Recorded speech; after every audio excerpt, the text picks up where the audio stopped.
All right, sports fans, get yourself ready to be entertained by the realest star-studded podcast panel on YouTube, man. Today we're going to talk about the new defensive lineman for the. we're going to talk about the New York Jets. We're going to talk about the Jets and how cocky they are, and also, man, we're going to talk about the Houston Texans defense and the new era that they're going in. We got some NFL trivia. Got a trivia showdown today. It's for the first time. Trigger Man is going to be taking on Young Mark, who's going to walk away with the dub. Find out right here on the Sports Talk Show.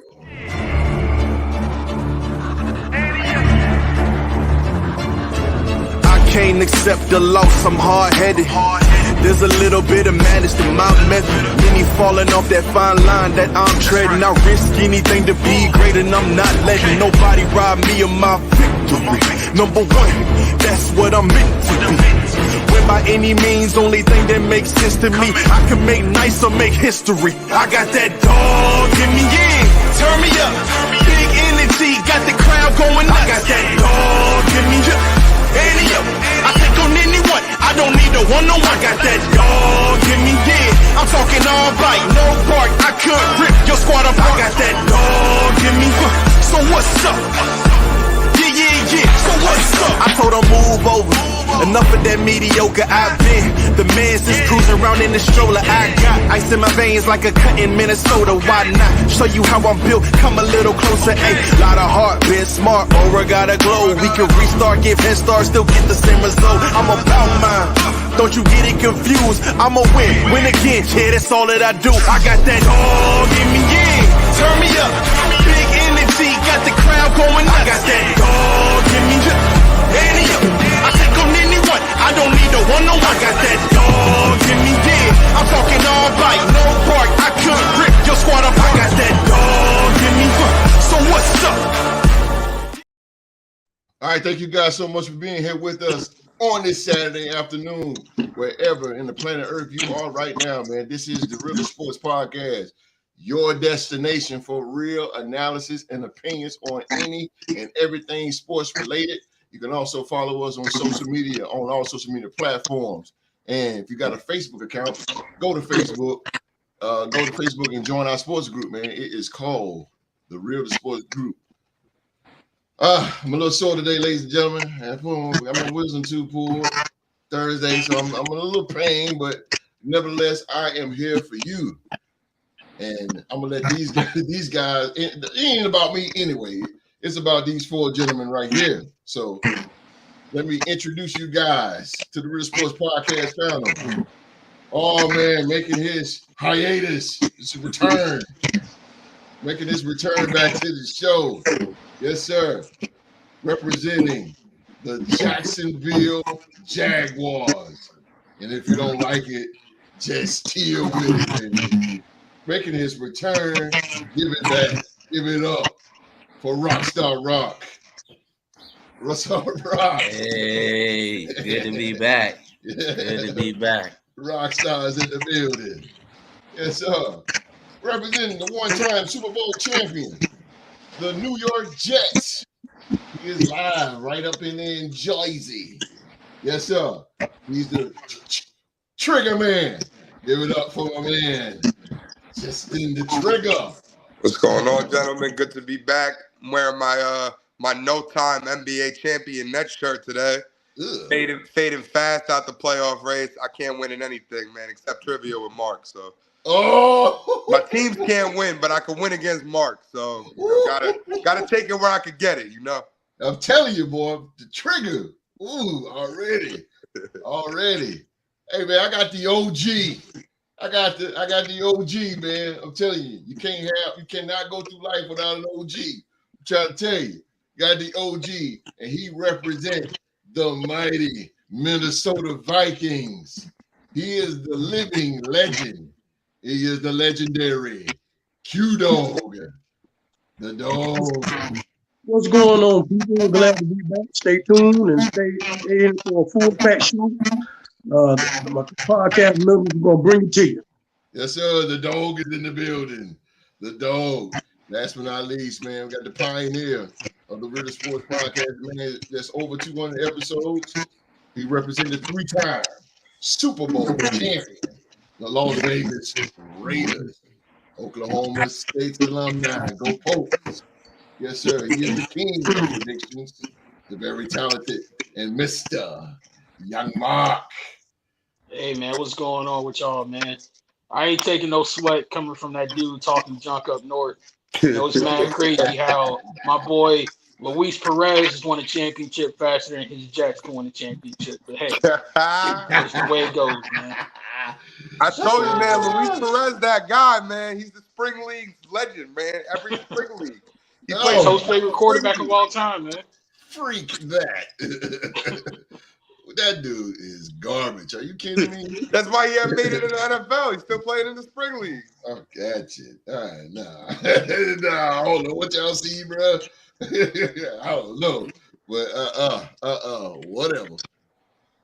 All right, let's start this show off, man. Let's go with the Jets. Shall we? Let's go with the Jets here. Let's go with. Might as well do this for the Jets because we got a trigger that got to take off soon. All right.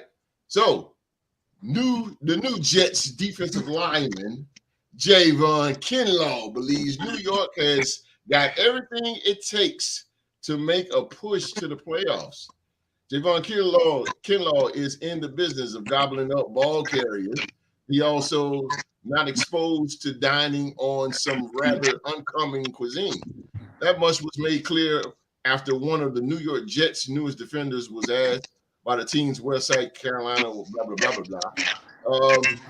He said, I eat squirrels, snakes, rabbits, and anything, Kinlaw replied. I like to fish, hunt. I love fashion, and I'm a cool dude. I don't know where you get that from. Okay. But anyway, I know that it's like some games money-wise, especially Kinlaw said, I know that it's like the physicality and the energy, and I can only imagine the energy, what it's going to be like in MetLife. So I want to go back. I feel like this team has everything it needs to make it to the playoffs. So I'm looking forward to it. Let's start off with the Jet fan itself. Bruh. Yeah. Now I've heard the same thing now from Tyron Smith. I heard the same thing from Mike Williams. And now I'm hearing this from Kinlaw, that y'all can be going to the Super Bowl and playoffs and all that good stuff here. But first of all, you got Kinlaw from 40 Downers. How do you feel about that? I mean, I'm happy that we picked him up. I mean, it's not anything that really moves the needle because the defensive line is one of the rare strengths of our team. But we did need somebody to replace Quentin Jefferson, who I thought was pretty nice, actually. I really liked his game. He stepped up for the Jets before he got hurt. But I don't like this guy doing all this talking. I don't like any of these guys doing all this talking. There's a lot of talk going on in the Jets. They need to understand and realize that we haven't made the playoffs since I was a sophomore in high school. And I'm now a grown-ass man with a family, a career, almost getting a third degree, advancing in my life. Like, things that just keep happening that take years to happen. And they haven't made the playoffs since then. So I think that they need to just, focus on baby steps and one step at a time, because last year you heard all this hype and noise about, we got Aaron Rodgers, we're going to do this, we're going to do that. And obviously, I didn't know you guys at this time last year, but if you would have asked me this question, because everybody was coming up to me, what you think about the Jets? What you think about the Jets? Because everyone knows I love them and care so much. And I told them all the same thing. I said, I think we're going to go 8-9. And this is before Rodgers got hurt. This is before anything. I said, I think we finished 7-10. So we were about what I expected us to be. Because I always say this, man, you could change the uniforms, the coaches, the owners. We are a cursed franchise. There is something about the New York Jets that there is a curse that precludes us from advancing in the NFL world. Joe Namath, I think he made a deal with the devil when they won that ring. And, it's just not something that we're at. Like, until I see it with my own two eyes, it's hard for me to believe that, we're going to turn this around. we're going to be this, and that. So for these guys that come in, that the free agents, the guys that we trade for, and they're always like, yeah, well, we got all the pieces and we could be good. I've been hearing people say that have signed with the Jets forever. Le'Veon Bell thought he was the missing piece. He came in, he said, yo, I'm the missing piece. This was all we needed. We needed an elite playmaker on offense. We're going to be nice now. And we sucked. We always end up sucking. So it's like, for me, I need to see the results. These guys that don't understand what it is to be a New York Jet, they don't have the scars that our fan base have. And Javon Kinlaw's talking about how lit it's going to be at MetLife. I'm trying to tell that dude right now, it's not lit at MetLife. I go to games. It's dead. The place is like an elevator. Our fan base is terrible. We check out mentally very quickly. Everybody knows once we go down, 1 touchdown, 10 points, everybody kind of starts to check out mentally. So that's true. I don't know what he's expecting. It's not San Francisco. It's not going to be that kind of environment. Maybe on opening day, because it usually is. But, check back with me in November, Javon Kinlaw. Let's see how lit it is at MetLife. I need to see tangible results on the field for me to really start believing in any of this, man. It's hard. I'm scarred, man. I've been through so much as a fan. How do you feel? How do you feel with Mike Williams? Now you got Mike Williams and you got Wilson on each side. How do you feel about Mike the way Williams? I feel about Mike Williams is he gonna play? How many games is he gonna play? That dude gets hurt all the time, and I like him. I think he's a good football player when he plays, but he had those back-to-back healthy seasons where he was very productive. The last one with Herbert, I think he had a monster season. I think he had like 1,500, 1,400 receiving yards, 8 touchdowns. But it seems like every game you watch them play, he goes down, he stays down. They always got to bring out the trainers. Even if he comes back in, he's playing hobbled. I feel like if he plays to the top of his capabilities and he stays healthy, then it's a great signing. But what are the chances of that really happening? Like, all of our key guys get hurt every year because, like I said, we're cursed. We have a curse over our franchise, a black cloud that hovers over. Mm-hmm. So it's just like, I don't know if it's going to work out with these guys. Honestly, on paper, it should. But we signed a lot of guys that get hurt a lot. We signed Tyron Smith. He hasn't played a full year since 2015. If he plays a full year, that would be great because he's a great player. But do we know that he's going to be able to do that? Same with Mike Williams, man. Like, Mike Williams, he could play, but do we know he's going to stay healthy? Do we know that Rodgers is going to stay healthy? He's 40 coming off an Achilles injury. And we signed a bunch of older guys to protect him. That's true. So I'm at a point where it's like, for me, I'm not going to get all crazy and worked up about it. Obviously, man, we all live and die with our NFL teams. We literally go by them in our intros. That's what we do. We're fans. That's why we do this. But I hope they prove me wrong. And I'm going to be locked in on every game, but I'm not building up some sort of expectation like Javon Kinlaw and Mike Williams that we're going to be some rolling team going to the playoffs with MetLife Stadium rocking in November and December. It's hard for me to see that vision if I'm being honest with you guys, man. It's hard for me to just see it. Mm. Yeah, and you say Tyron Smith. I got you, Rob. You said Tyron Smith. So one thing, you got a guy that's coming from the Cowboys, pretty decent, but like you say, can't stay on his feet. And he stay hurt all the time. He probably got another year or two in his career, to be being honest with you. Yeah, we signed him to a 1-year deal, so at least we have some protection if it don't work out or something. And you got Morgan Moses from Baltimore. You got him back actually because he came from he was a good player. I liked him with the Jets. And of course, he goes somewhere else for 2 years, has all-pro production, and now we get him back at age 33. So, that's a typical Jet move. Instead of having him for the prime of his career, we, get him back after. It's like we did with DeMario Davis, and then somehow we lost him a second time, which I'm still not over because he might make the Hall of Fame with his career trajectory. With the all-pros, the amount of numbers he has, like, it's just – being a Jet fan is tough, guys. Like, the rest of you guys, I don't know if you guys really, like, understand it. Maybe T-Rock with the Jaguars, just because, my girl's a Jaguars fan. I got some close friends that are Jaguars fans. It's kind of crazy to meet another one. Like, I don't know why I know so many Jaguars fans, but at least you guys make the playoffs. You go on little runs, things like that.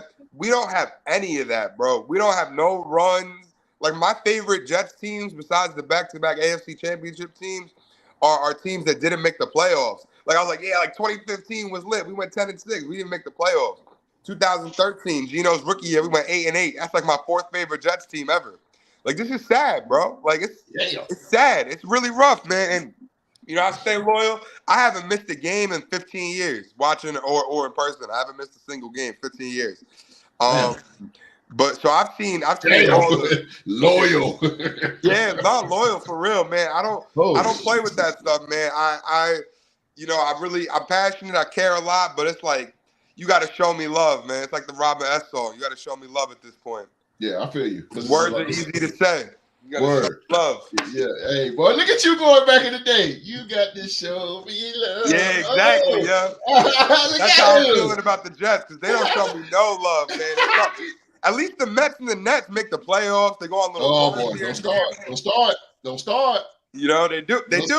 They go on little runs, man. They go on these little. The Jets, they give me nothing. Who the man's daddy? Yeah, you get that right now. I can't really say anything about that. But all I know is the Mets. The Mets always beat up on the Braves in the playoffs, though. Oh boy, how many championships we got? That don't matter. Hey, Philly G, what happened? Philly G, what happened to the Phillies in the playoffs? Up 3-2. Yeah, what happened to the Phillies in the playoffs? It's all good. Up 3-2 on the 84-win Arizona Diamondbacks. We still beat the Braves on the How dare you? But it's all right. Diamondbacks won 84 games and went up in your crib. Yeah. One game. How dare you, Philly G? And how'd that work out in the World Series? Yeah, I didn't have to. Listen, it don't matter what ended up happening. I didn't have to crawl in the playoffs. We was the best team in baseball. So I didn't have to crawl in the playoffs. Hey, Philly G, I don't care what they did in the World Series. They beat Philly. That's all that matters. And whoever beats Philly, I'm riding with you when you're playing Philly. Philly is the luckiest team in baseball, bro. I'm gonna tell you, Philly G, I'm gonna tell you right now, the only way I will end up rooting for a Philadelphia team would be if you guys end up playing the Knicks in the Eastern Conference playoffs, because I cannot stand the Knicks, and I cannot stand to see the Knicks advance. I won't be able to deal with it. So if it's Sixers Knicks, I'm riding with the Sixers. That's it. That's saying that in the 90s. You better be careful saying that in the 90s, boy. Ooh, them Knicks fans. I can't with the Knicks. The Knicks fans in this area are way too much, bro. They're the most delusional fan base you've ever met. Delusional people. Delusional like a mother. Rock, you had something. Yeah, I was gonna piggyback off of what Trigger said about his Jets. You don't think a change of scenery for those guys would be, let's say, an invitation, or how can I say, more of a proactiveness towards them wanting to stay healthy for a full year? Because Brandon Sheriff, he was with the Commanders before he left and came with Jacksonville. And all they said was Brandon Sheriff couldn't start. He wasn't going to start a full season. Brother done started since he done been with us. He done started more games than he's been injured. And we kept him to an extension. So, I mean, maybe a change of scenery for Tyron Smith may do wonders. That 1 year deal, he looking at it like, man, this a 1 year prove it deal. I done made my money. Maybe him being there and being with a quarterback like Aaron Rodgers will make him want to be healthy. Because sometimes it's the person that's your signal caller. Like Dak Prescott. I mean, sometimes it is your signal caller that makes you want to go out there and suit up and take those hits. If that guy ain't got it, why I'm going to go out there and, you know what I'm saying? Some of them dudes might think like that. Not definitely. And that's a valid point. But my whole thing is, how do we know that Rodgers at age 40 coming off this Achilles is going to be that guy that's going to play all those games? Because like you said, a lot of it is about who's behind center. And if, God forbid, Rodgers gets hurt, you think these guys are going to be as pumped to be blocking Tyrod Taylor? And Tyrod Taylor? I think he's very good. But we all know he's a backup option. Like, we were talking about it last week. I thought there was a couple teams that could pick him up to be a starter. I was telling Philly G that they should have got him as a backup instead of the dude they traded for. Freaking this guy, the bus dude that we were talking about. I forget who the Eagles traded for. Kenny Pickett?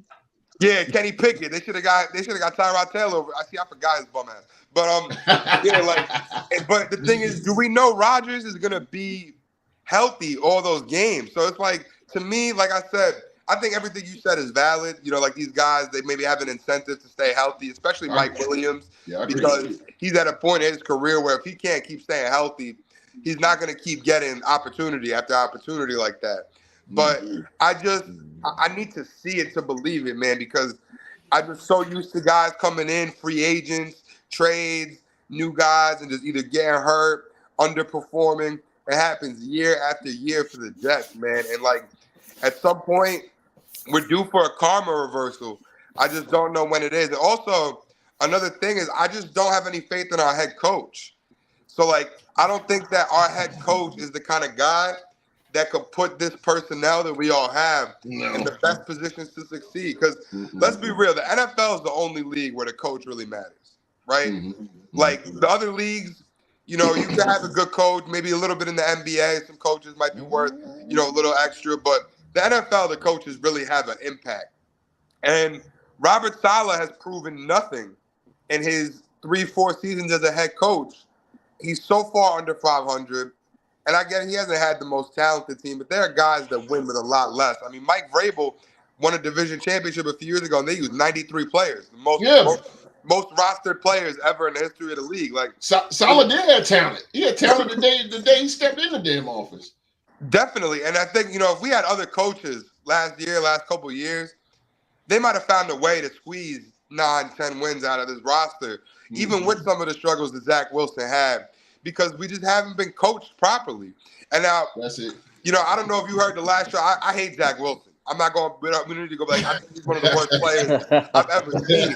But I think that with better coaching, somebody might have been able to at least squeeze some wins. Because as bad as he was, we've been in a lot of games that he started. A lot of the games that he started have been close in the fourth quarter, and it's like it could go either way. But we have a decided disadvantage when it comes to coaching, specifically ending game situations, right before halves, first 4 minutes out, like.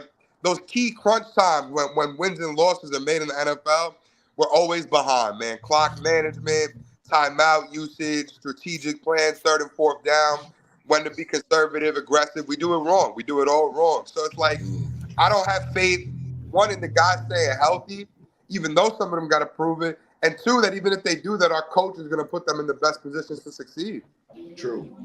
So, a lot of that got to do with the Houston coach winning games, and Robert Saleh was the coach, the defensive coordinator in San Francisco before the Houston head coach, right?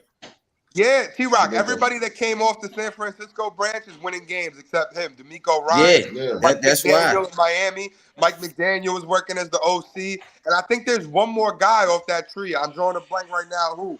But that's coaching in the league and is getting wins. So it's like, what are we doing? Like that from the Colts. Yeah, Steichen. exactly. Shane Steichen. So it's like what are we doing that we got the one guy off that tree that can't coach? Like it's just something with the Jets, bro. So it's like I gotta see it to believe. Trust me, nobody wants to win more than this guy right here, man. I've been through it all, man. I sat in the cold. I sat in the freezing cold 2 years ago to watch that Jet-Jaguar game on Thursday night where you guys beat us. Where we were chanting for Chris Streveler, bro. I'm chanting for Chris Streveler. Like, yeah, let's go. Like, that's where I'm at. So, like, you know what I'm saying, man? Like, that's kind of crazy, yo. Like, Chris Streveler's going to the game, and we're like pumped. People are high-fiving in the stands. Like, yeah, let's go. So speaking of sitting in the cold. All right, what the dog got to say about this? Q, what you got to say about the Jets, man? Because it's a lot of talk. As Justice say, man, I hear in the translate what Justice say, man. I hear all this talking, but we ain't doing no walking. So Mike Williams has got on. He's the new addition to the Jets. Mike Williams, we're playoff team. Tyron Smith, we're going to playoffs. Now Kinlaw, we're going to play out. What do you think now with these three additions to the Jets? Are the Jets on their way to the playoffs now? I would say they're on their way, but I actually feel there's really nothing wrong with the talking. I mean, I think that, when you get players to come in and they see how the culture is, something has to change. Somebody has to bring a certain type of attitude. The way you're talking, Justin, about your franchise and what, like, you say they doomed and this and that been happening. You have to have something that you got to rally around. And right now, it's going to be Aaron Rodgers. We know that who he is and what he brings. If you can get one good shot out of him, just one good shot out of him to get you to the playoffs, he's going to be competitive if he doesn't stay hurt. If he doesn't get hurt, I'm sorry, but I don't see nothing wrong with them talking like that. That's just how some players, you come into an organization like that that's haven't been winning games and haven't been to the playoffs. It has to be smart. So it has to start from the inside. So if and then you get Kendall coming from a winning the organization all the way across the country, he's bringing that spirit with him. So hopefully that it spreads through the locker room, through the players. They like, look, hey, keep your head up, guys. We can do this. I'm living proof. You know what I'm saying? That I came from a winning organization, and we can do this. And we all work together. That type of deal that he's bringing, and I don't see nothing wrong with it. Maybe they might be going too far talking about playoffs, but that's as far as if they feel like that, that's on them. But with that and Aaron Rodgers coming back, and if he stays healthy, you got a shot. You got a shot. It's a lot of work at. Compare. See what's going on, especially in that division, and with Kansas City, upcoming Raiders, Jacksonville. A lot of these teams on the come up. So it's a lot to work, but it can be done. So just don't put all that stuff behind you. I mean, Coach Sala was supposed to be from that winning culture organization is supposed to make us better, and he's been trash. It's hard for me. He ain't no player though. That I'm supposed to have hope in Aaron Rodgers when first of all he's trying to run for vice president. So he's not even as focused. You can't tell me that he's on the radio after a couple weeks after the season saying that we need to block out everything in this organization that has anything to do with winning. We need to make it about the team. Yeah, he's here trying to run for vice president of the United States of America. So that's the guy that you're telling me I'm supposed to have faith in. He's 40 years old, coming off a torn Achilles. My man, he's way more interested in conspiracy theories and politics and all sorts of wild stuff. You ain't got no choice now. You ain't got no choice. Quarterback of you ain't got no choice this season. I mean, this season you ain't got no choice. He got a choice. He could play, make his $40 million, and walk away after this year and screw my team like everybody else does. And then he came in. He brought all his friends in. All his friends sucked. He brought all his friends that sucked. Not one of them contributed. And it's like that's because he wasn't there. Hey, that's because he wasn't there. Oh man, even if he wasn't there, Randall Cobb couldn't get open on me. So it's like you're telling me to have faith in things that aren't. I'm a realist. I'm a realist. I understand that, but you ain't got no choice. I do have a choice. My choice is to sit through this season and lick my wounds like I had the last 15 years and look forward to a rebuild. What you need to do when the draft comes, you need to draft your quarterback. You have to draft a quarterback. I would love for them to draft a quarterback, but You need to. I would love to, but hear me out, Q-Dog. Right now, the person making the personnel decisions for the New York Jets is Aaron Rodgers. It's not our GM. It's not our head coach. It's not the owner. There's one man that's making all the decisions, and it's Aaron Rodgers. Aaron Rodgers don't want to draft a QB in the first round. He don't want to feel that heat and pressure. He wants to keep playing with him as the lead dog and the main guy. He doesn't want to answer to anybody or nobody. So we're not going to draft a QB even though we should. Me personally, I would love for them to take Michael Penix Jr. because I have faith in him. I think he's going to be a player, and I would love for him to develop and sit behind Rodgers if possible. But that Rodgers don't want that. He's going to draft either a tight end, a receiver, somebody that he could throw to that will have an impact on his game. Don't forget how mad he got when Green Bay took Jordan Love. Facts. You know the Jets took notes on that. Facts. We're not going to do anything to upset that guy. He is right now who they have built all their hopes and dreams on. What I'm saying is that was the wrong approach. And we learned that with my favorite basketball team when the Nets tried to do that with Kyrie and KD. We put all of our eggs in the Kyrie KD basket. Let them sign all their friends. Let them pick the coach. Let them do everything. And what did it do? It backfired on us the second something went wrong. Facts. So now that Rodgers is running everything, that's not the recipe for success because winning organizations do not have one player calling all the shots. Pat Mahomes is a collaborative part of the Chiefs operation with Brett Veach. The three of them make decisions and choices together. Aaron Rodgers comes in there and he tells these boys what to do, when to do it, how to do it. He says, I want this guy. No, Taylor Swift calls the shots. And you know what? He might be calling the shots now at this point. But you know what, bro? They're not going to be together next year. I'm calling that already. I don't give a flying. They'll be married by next year. She's not going to be in the NFL next year. We don't have to deal with her one more year. That was But yeah, Q-Dog, that's where I'm at, man. The Jets, like, we need to – you telling me to have a lot of hope and a lot of stuff that don't seem like it has a realistic chance of working out. Okay. So I see episode down there. Episode. What do you got to say about this Jet situation here? That was a lot. Justin, do you feel better, man? You feel all right? You got everything off your chest, He's a man. Jet fan, bro. Like real talk. I felt like I was in a football therapy session there for a minute. I ain't gonna hold you. I mean, listen, that's what we do this for, right? Isn't that what we do? Damn right. To get our feelings about the situation out there. Emotions make you cry sometimes. I'm not mad at it. On one hand, the dog know what I'm talking about. Yeah, I got you. I'm not a Jets fan, so I don't share in Trigger Man's pain, thankfully. But at the same time, bro, it's a lot to be optimistic about. You have gone to back-to-back AFC Championship games this millennium. That's twice as many as the Dallas Cowboys can say, and they've been waiting twice as long. And the most important thing, like keeping it on the field and being like so serious. Look at the Jets the last 2 years, man. 2022, they were right there in just about every game that they played. They just had no quarterback. We were 7-4. Don't forget, we were 7-4 at one point. Finished 7-10. Coach Saleh, baby. Coach Saleh. Coach Saleh special. But last year it was the same thing. You lost Aaron Rodgers.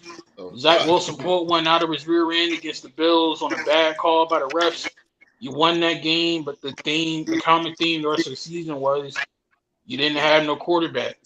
At least this year, no matter what happens with Moses and the tackle from Dallas, no matter what happens with Aaron Rodgers and his old age and that bad Achilles, at least you're not going to be relying on Zach Wilson next year. At least you got Tyrod Taylor. I know he's not your ideal cup of tea. I get that.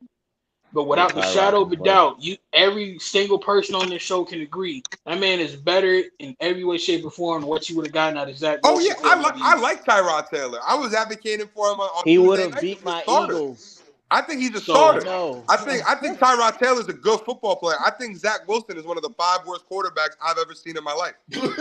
I don't disagree with you on that, but I'm saying at least having him, I'm at least semi-confident if I'm a Jets fan that I'm gonna be more competitive this year than I have been the last 2 years. Because thank God I'm not relying on Zach Wilson to keep me afloat no more. Because look at it, like for example. Look at that game y'all had last year against the damn Falcons, but 13-8. Yep. The hell kind of game was that? If you would have had Tim Boyle, if you would have had Tyrod Taylor in that game, you probably would have won that game. The same way Tyrod had the Giants ready to beat the Bills and went for a bad call by the referees. I ain't trying to throw shade at the refs, but again, at least with Tyrod, when he's in there, your team is going to be competitive. The team is going to be fired up. Dudes are going to want to play for him, like we saw with the Giants, like we've seen in the past with the Texans and the Chargers and the Bills and everywhere he's been. So at least you're not relying on Zach Wilson. That's where I'll be optimistic of. But Mark, here's my thing though. What's the knock on Tyrod Taylor? What's the knock? The only time he's really gotten hurt was when the doctors did him wrong. He gets hurt all the time. He got hurt last year. He got hurt with the Giants last year. Too long. He got hurt. Now, granted, the Chargers situation wasn't his fault, but he got hurt. He didn't get hurt with Buffalo. He didn't get hurt with Houston. He got hurt. He got hurt with Buffalo the second year. He didn't even play with. He was there 2 years. He got hurt. He missed some games. They had to start Nathan Peterman. I mean, but he gets hurt. So my whole thing is everybody that we sign gets hurt. He got hurt in order for your boy Baker Mayfield to make a stop, Mark. That's true. He did get hurt too in Cleveland, so he's got a history. Baker Mayfield was going to start regardless of who was in front of him. Just being. I don't know about that. Hey, I say that with every confidence in my chest. There's a reason why he went ahead of who the Jets ended up picking later on in that draft and saying, But Hugh Jackson didn't want to start Baker Mayfield. That's because Hugh Jackson's a dumbass. Hugh Jackson wanted to start Carson Palmer over freaking Jason Campbell when Jason Campbell was rolling with the Raiders. Don't get me started on Hugh freaking Jackson, bro. I promise you don't get me started on him. Please. I mean, listen, Hugh Jackson, he's one of the worst coaches we've ever seen. His record like 3-30 or something like that. He got like 3 wins. The most prominent season he had was when he went 8-8 with the Raiders. Like he should be coaching at Bishop Sycamore. Please don't get me started. He's a Bishop Sycamore kind of guy for sure. But here's my cautionary tale to you. BS high. Here's my cautionary tale to you, my man. Before I say what I got to say, this is no shade at anybody else on this podcast panel. I promise you, it's no shade at all. So it's shade. I just want to get that out. I was about to say. But they come. We be careful when you start running your mouth, especially before the season starts. Or even during the season, it's still best not to run your mouth. Just get out there, put your head down, and play football. Yeah, that's why I have a major problem. I remember a couple years ago, somebody very prominently on a hot team at the time that went and smacked the crap out of the Pittsburgh Steelers and put a smile on my face. Went at the pregame prep rally and was like, "Yeah, we're gonna go to the Super Bowl and we're gonna win that bitch." What happened in the AFC Championship game? It didn't work out for him. Yeah. We got robbed. 2011, there was a group of men in Philadelphia, Pennsylvania that were talking mad shit about how they were the dream team. Vince Young, Nandi Asama, and Deshaun Jackson, who was going to run the NFC. Yeah. What the hell happened to them? So be careful talking junk before the game. It happened to my Raiders. We was talking mad shit to the Commanders before we played them in 2017. Specifically, we was talking shit to our former quarterback, Terrell Pryor. Mark, I agree with you. Not that Kirk Cousins game. That Kirk Cousins game in 17, where they lit us up off rip. Derek was throwing bad interceptions, trying to get it to Amari Cooper. They cheated. But Mark, no. I agree with you. That was in Vegas. I'm talking about 2017 when we went to FedEx Field and got embarrassed on national TV on Sunday Night Football. We lost that game because dude was talking shit to Terrell Pryor before the game. So the cautionary tale is do not start talking junk, hyping up your team, especially before the season, or you're going to get out there in that field and get punched in the mouth. Mark, I agree with you. That's why I was saying. You should know about that though, right, Mark? Cowboys every year.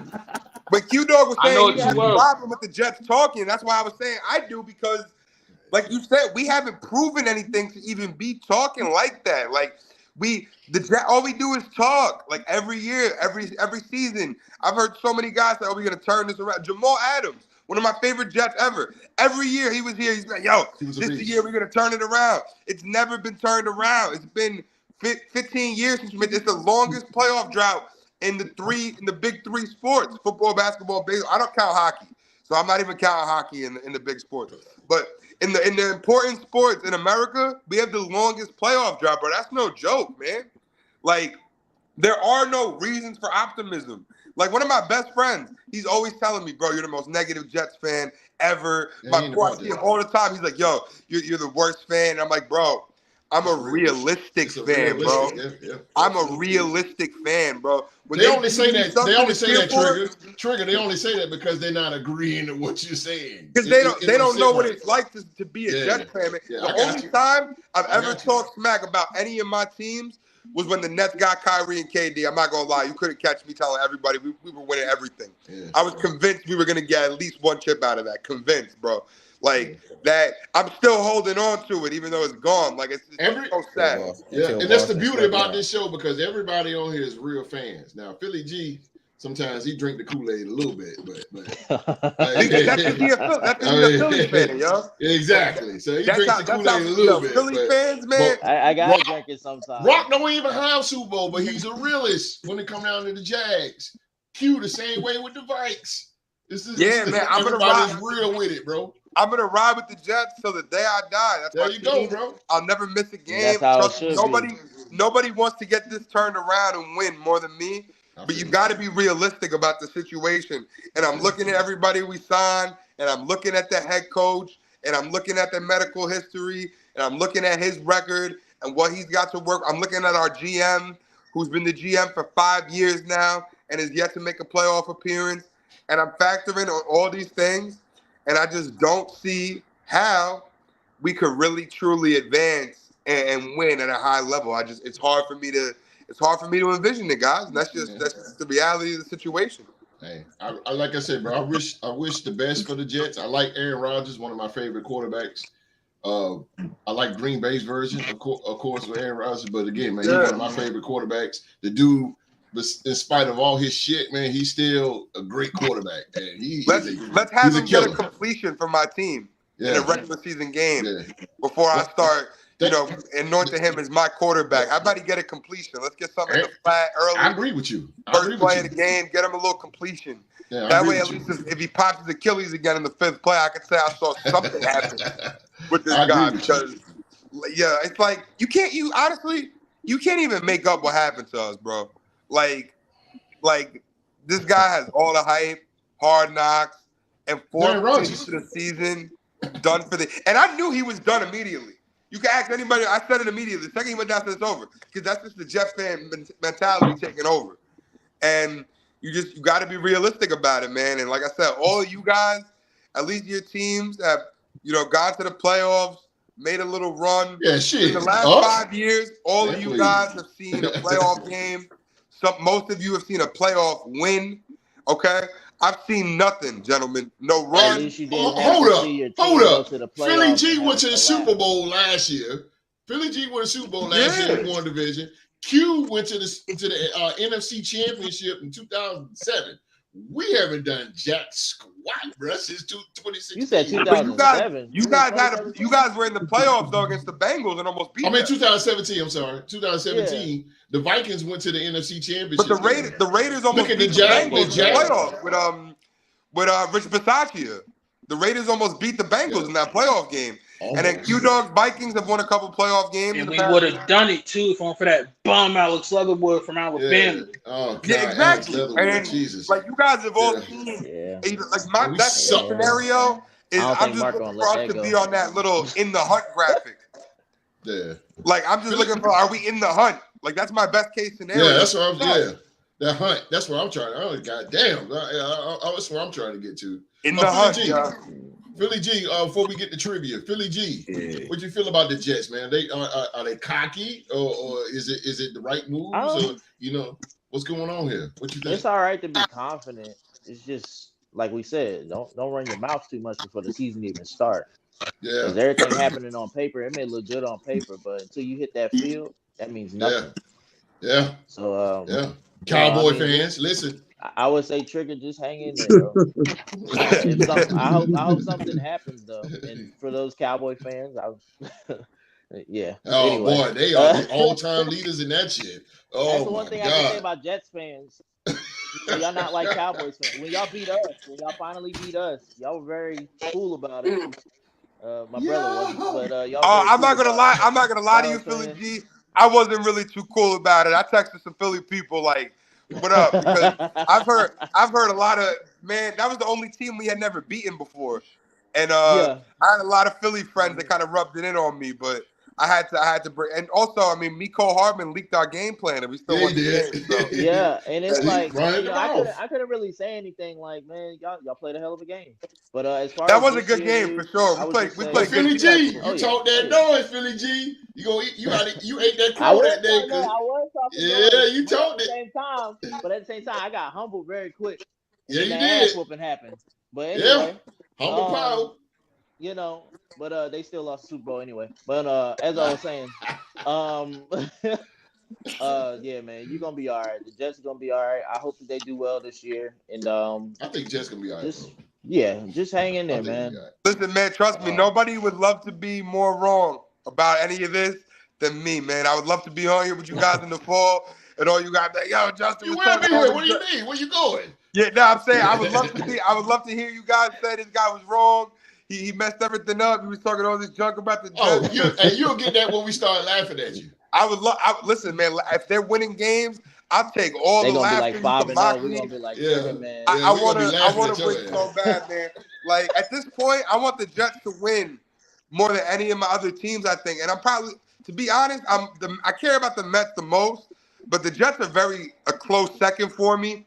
And I'm at the point where like I just want to win so bad, man. Like I just want to go on a run. I want to play in a playoff game so bad. I just want to feel it and experience. What are you saying? Like, cause it breaks my heart, bro. Like I still get all excited for the games. I'm here. What are you saying? And look, it's like, Justin, listen. The Vikings have won a division recently. Jacksonville won their division recently. The Eagles done won their division recently.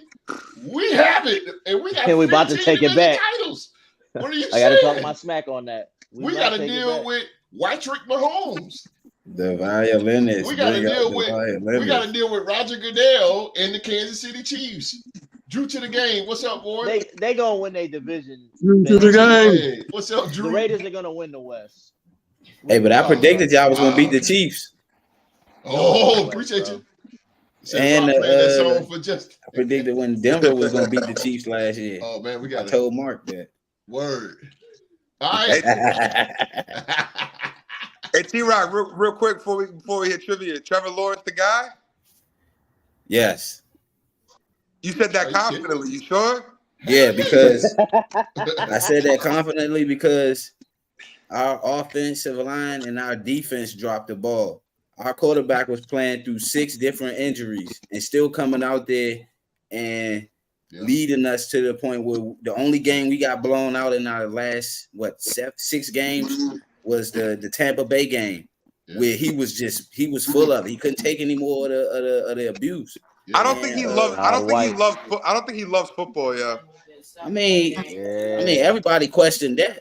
I can see it's the media that anointed him this generational talent. I can see him doing the Andrew Luck and retiring. Hey, I agree, Rock. The dude got out there with a bum knee, bro. He got out there with a bum knee. He was still balling. Yeah, he was out. Yeah, he was a shell of himself. I can see him doing the Andrew Luck and retiring early. Nah. Oh, damn. The difference between us and Andrew Luck is we put in an O-line to keep him upright. Indianapolis didn't do nothing to save Andrew Luck from himself from running from that O-line. We're trying to keep Trevor Lawrence upright. Hey, bro, that AFC I just don't think that guy loves football, man. I just there's something about him. I don't know. I mean, yeah, everybody say that. When you get anointed generational talent and you get anointed a nickname from a football player who played football back and this is high school football. He got named Sunshine from Ronnie Bass from Remember the Titans. That's a high school quarterback that played back in the day. So all of this stuff, of course, people gonna say that. But my thing is, if he didn't want to play football, he could have took them games out. He could have said, "No, I'm not gonna go out there and risk injuring, taking." He does look like Sunshine too, though. Huh? He does look like Sunshine too. Yeah. That's why he called it, because he got the long flowing hair. But yeah, Trevor Lawrence is all right with me, bro. I see what you think about that, but he sounds like he's strong in his conviction with it. So I'll give you that. He's tough as shit. He's tough. Mark, where you at, Mark? You gonna dip out for me? No, I'm still here. What's up? Okay, let's get it then. We're gonna take a break right. Normally, ladies and gentlemen, trivia is at the end of the show, but we got Trigger Man. He got to dip off, man. So we're gonna have this once and for all right now. Let's go.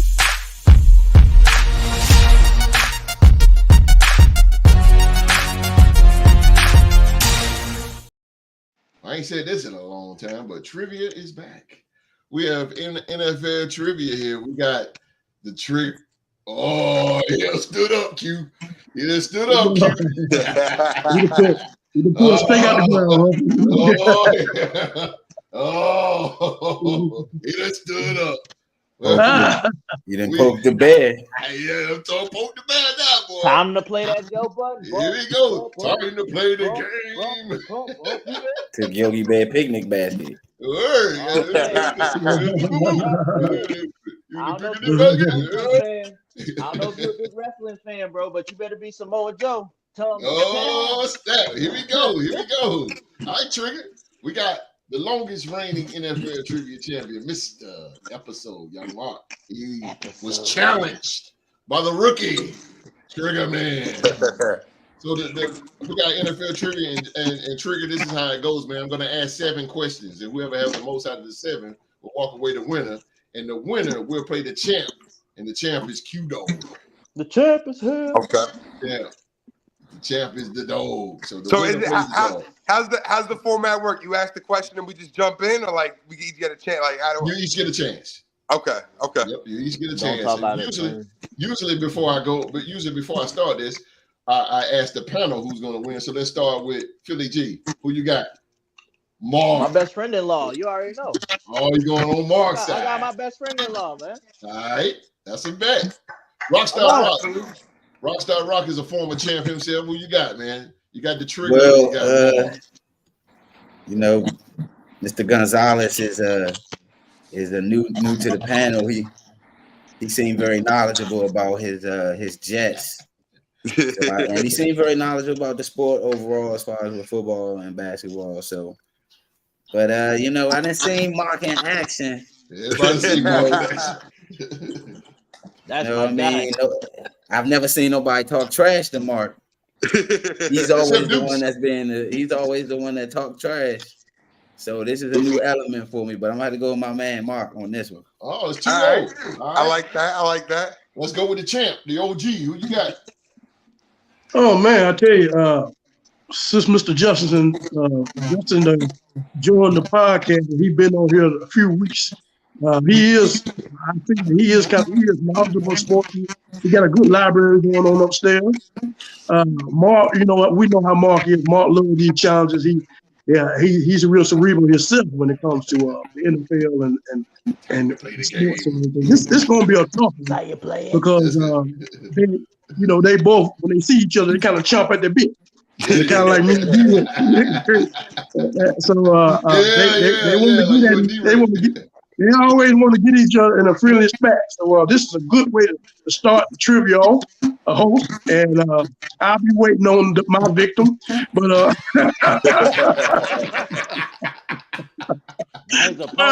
victim. I mean, this is going to be a good one. I can't really say because the way Justin came in, he came in throwing punches. So I don't know. I'm gonna take a chance on the new man. Let me take Justin on this. I'm gonna take a chance on the new man. I have to get somebody in there, man. Hey, here we go. I'm gonna take a chance on Justin on this. Who's gonna go first? We'll let the guests in the house go first. Don't get Papa Doc. Hey, Justin, 8 mile that way, bro. Let's do it. All right, Justin, here we go. Friend-in-law. Here we go, Justin. What year did Peyton Manning retire? 2016. Ooh, off gate. You got the first one. Off gate. Damn. Oh, off gate. Oh, I put 3. So what are you gonna do now? I'm gonna buy me a Toyota truck and go to Disney World with my family. I got my numbers wrong in this one, but it's number 2. All right, Mark, you ready, sir? All right, of course. You know it. Here we go. Who won back-to-back Defensive Player of the Year awards in 2017 and 2018? Would that have been Aaron Donald? It is, sir. Aaron Donald, it is. Ooh. Woo! Guy who never already, boy. Kelsey. Ooh. Here we go. Back on you, Trigger. All right. What type of play is always reviewed in the NFL? Scoring plays. Yeah, that too. Give me one more. What type of play is always reviewed?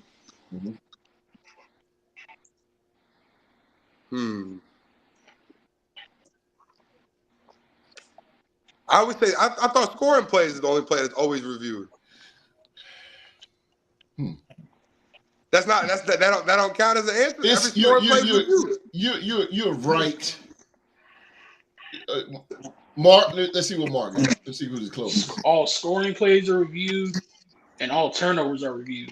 Okay, turnovers. Yeah. Okay, that's scoring true. and turnover. I didn't put scoring and turnover. It's too. You got to give him the full plate. Justin can't just give him part of the meal now.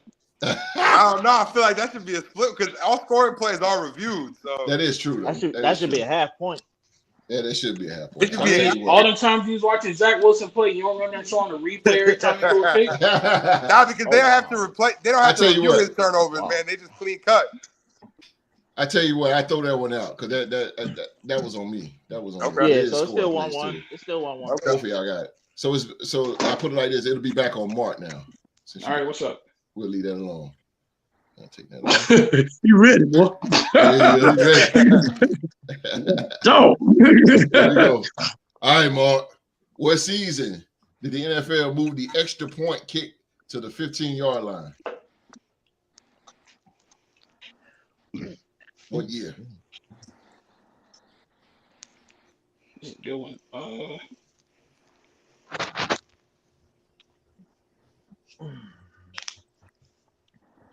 I'm gonna say 2015. 2015 it is.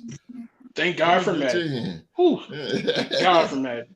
2015 it is. 2015 it is. All right, Trigger. That's how I remember that, Philly G, because of Madden. Climb on back in here, Trigger. Here we go. That's what we got. Sarah Thomas became the first woman to referee a Super Bowl in what year? I'm gonna say 2019. No.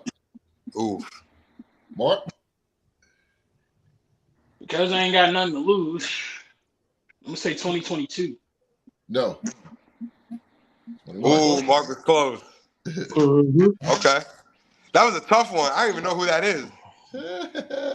Sarah Thomas. 1, 2, 3. Host comment, if that's what I'm thinking it is, host comment on her every time she referee a game. Yes. I have a couple. Yes. I got a couple referees on my list. That'll have to be a whole separate segment. It ain't that kind of list. That's what I'm telling you. It ain't that kind of list, bro.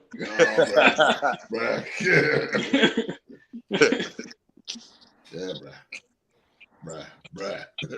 Y'all gotta know who Sarah Thomas. Hey, I should get a point just I knew that fact, bro. Boy, what you talking about? Boy?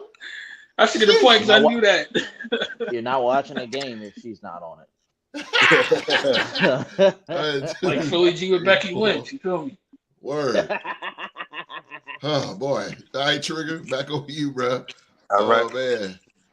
Who scored the game-winning touchdown for the Patriots in their Super Bowl comeback win against the Atlanta Falcons? James White. Ooh, James White it is. Ooh. The overtime touchdown. All right. James 2-2. White had a piece game. I called 2-2. that game. 2 more to go here. 2-2. 2 more to go. All right, Mark. Former NFL player Darren Sharper is in prison for what crime? Sorry, Darren. If you would have said Ruggs, that would have been. I'm gonna go out on a limb and say murder. No. Okay. Trigger. I feel like he did some weird stuff, man. Wasn't he involved? Didn't he have something to do with like an old lady or something? Wasn't it like an assault or something worse? Unfortunately, with an old lady, or was that somebody else? I'm thinking about. That was somebody else. So Darren Shaw, aggravated assault. I'm saying.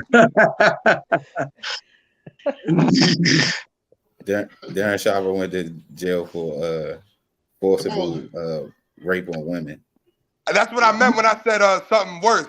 Unfortunately, but I didn't want to go there. But Kellen Winslow went to jail for the. Kellen Winslow was the dude with the old lady. That's what I was implying though when I said something worse. I don't want to go there, but it was both wild. Yeah, he drugged him. Yeah. The date rape. This is Since you mentioned that, host, how long has he been in there? Holy hell. He been in there for he was there before almost 10 years. Was it there before Adrian? Yeah, I was gonna say he's been locked up for a while. He was there before Adrian Peterson got there. Yeah. Right? Yeah. So what's score now, host? It is 2-2. So this is the last one. Winner takes all. Gotta fight. All right, let's go. Here we go. Winner takes all, and it is back on. It's on me because I got that one. So Mark. Got it wrong. Yeah. All right, Mark. Here we go. Who was the 2016 NFL Defensive Rookie of the Year award? Who won it? Who won it?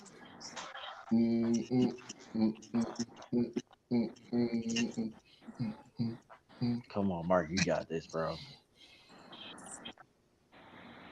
Trying to think back to that year.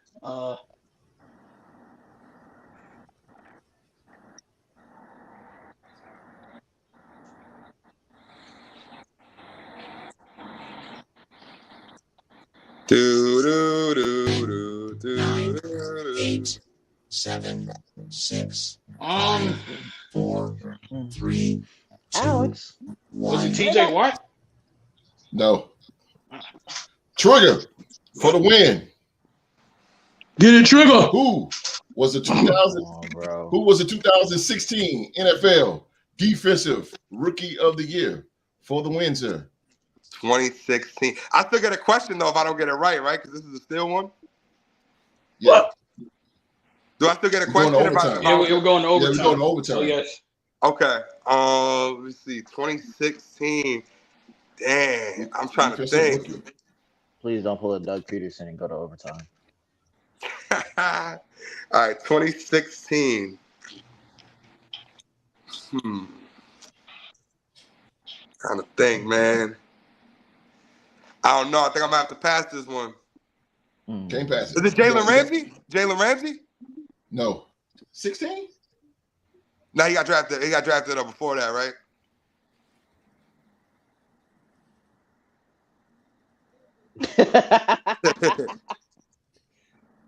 Yeah, I mean, what you said Jalen Ramsey's your answer? Yeah, nah, I think I just said nah. Let's go to overtime. It's Joey Bosa. Whoa, damn, I should have got that too. Joey Bosa. All right. Back on I thought Mark. we drafted after that for some reason. All right, let's go. We got which team drafted Eli Manning with the The first San Diego Chargers. Dang. I thought that was my question. He'll go back to him. Because you was going for the steal. We'll go back to him. It's overtime. Yeah. Chargers. But he still gets All right, one. Justin, it's on you, dog. Oh, that was a layup. He stole. That was a layup he stole from me right there. All right, all right, Justin, get this wrong. Mark win. All right. What NFL team was the first to institute and use the shotgun formation in a game? The Cleveland Browns. No. Ooh. That is it. Damn, I should have won that. The Chargers one was the layup for me. Mark stole my question. I don't know, Mark. That's a questionable victory, Mark.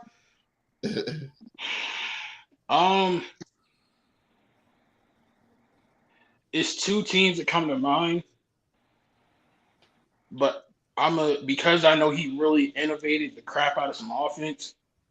I'm gonna say it was a Paul Brown led Cincinnati Bengals team. No. Okay. Cowboys.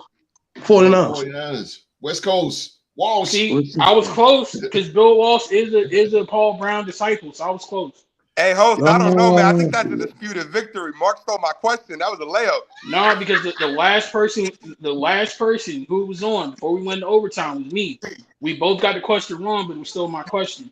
Therefore, I get the first question in overtime. It's all right, bro. As you get more experience and get more reps in this trivia game, you're gonna understand how to play. That's just how I go down, dog. Let's just say, I'm gonna point out though. I had to X out a question. I'm gonna point out though. The scoring question. Yeah, I'm gonna point out though. We established in that last question when I tried to get the steal. I said I get the next question though, right? Yeah. We all said yeah. But then my man, I seen what you did though. I seen it. That was a slick move. That was a slick maneuver. That's how the game. If you paid attention to questions 1 through 7, when it was on me and I got a question wrong, you had a chance to steal. And if you got it wrong, it went back to me. I ain't make the rules, man. I just play the game. That's true. I'm coming back for you though. That was a lucky. You got the game, and you barely eke that one out right there. You're neck and neck. Like okay. Yeah. That was that caught me connect. by surprise, yo. I ain't think it don't matter how you win, Justin. But like a former New York Jets coach once famously said, "You play to win the game, dog, and I won the game." Oh, that's true. That's true. They're and like we've all talked about many times. A lot of times, especially in the NFL, there's some mistakes that get caught during the game that rules or calls that don't go our team's way.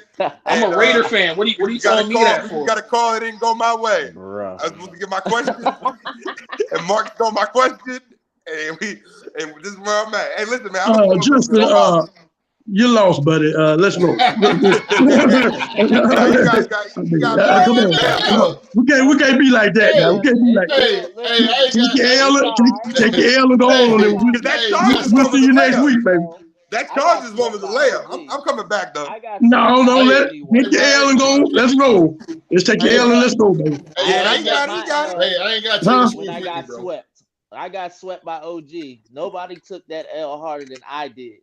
But I came back. The worst ass whooping. I'm gonna be back. Trust me, Mark. Mark know he got away with one right there. He know it. That's why he swooped in real quick with that Chargers answer. I can't let this dude get that real quick. They swooped in like a hog on you on that one. Huh? Oh, he swooped in. He see that. He said, "Yo, Chargers." He was real quick. He had that answer before hosting the question. Hey, but look, trust me. Mark been in the same situation you had before. Nah, I feel it. Hey, listen, now I got the rules of the game down. So you trying to say you say Mark swooped in before you could throw your challenge flag out, right? Yeah, he did. But you know what? It's on me. I take accountability because I should have got the steal on the Joey Bosa one. I should have got that. So I got no excuses. The man said help before they can see the replay. Yeah, he did. Now that was good though. That was good. We definitely gonna do that again. We're gonna set that up again, man. That was good. I know Mark was sweating a little bit. Mark was sweating. Hey, bro, you get many chances. You're gonna be going against Philly G, Rockstar Rock is deadly too now. I bet he is. Now I'm ready to go. I know. I saw him looking at me and Mark on a couple of those. Like I know the answer for sure. So I know Rock's ready to go. Well, you know what I'm waiting for? NBA. I know it. Yeah, I know it. I got it. NBA is coming too. I do NBA too. I bet. Before I dip off, what's everybody's NBA team? I know Philly G's. What's everybody else got an NBA team? Oh, boy. Yeah, I like it. I'm a Laker. Oh, you're a Lakers fan?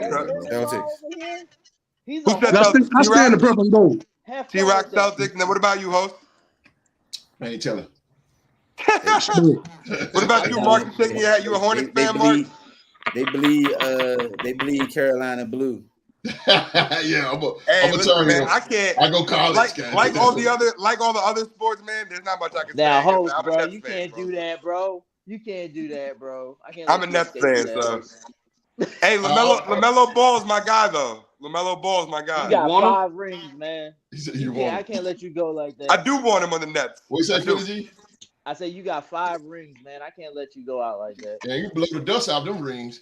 Yeah, you blow the dust out them jokers. At least I ain't gonna never forget them jokers is antique now, boy.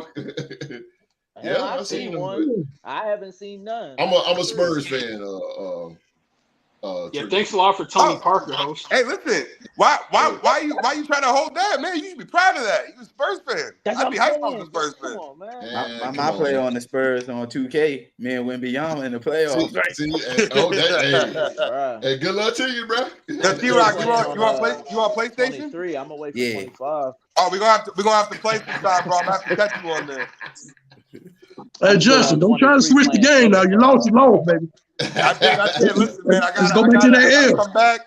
I gotta regroup. I gotta get ready for next time because next time I'm coming for the victory. What position you play? I want to see you with a chain with a big L on the next time, okay?